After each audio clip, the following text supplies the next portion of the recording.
ఇతరులతో ఫెలోషిప్ నేను ఒంటరిగానే బ్రతుకుతా, నాకు ఎవ్వరు వద్దు అని చెప్పడానికి వీల్లేదు.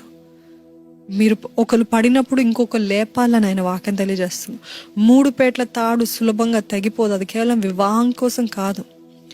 ఇతరులు మిమ్మల్ని ప్రార్థనలో బలపరుస్తున్నప్పుడు, మీరు బలహీనంగా ఉన్నప్పుడు ఎవరైనా మీకోసము ప్రార్థన చేస్తే అది మీరు బలపరచబడతారు.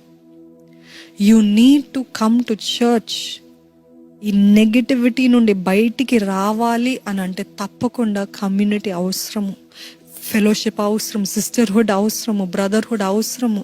ఒక సేవకులకు చెప్పి ప్రార్థన చేసుకోవడం అవసరం. ఎందుకంటే అటువంటి ప్రార్థనలో శక్తి ఉంది. ఆ నెగిటివిటీ ప్యాటర్న్స్ నుండి బ్రేక్ ఫ్రీ అవుతారు.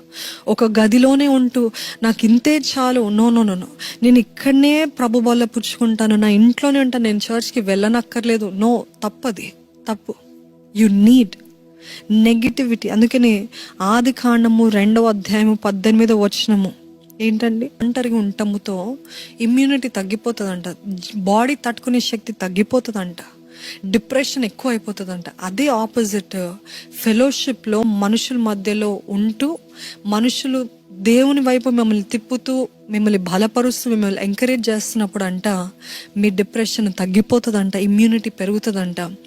ఒంటరిగా ఉండటం ఎంత భయంకరం అని అంటే it is as strong and as harmful as smoking. Can you be careful, don't say I'm lonely. అపవాది మిమ్మల్ని ఎప్పుడు ఒంటరితనంలో ఎప్పుడు ఉండనక్కర్లే.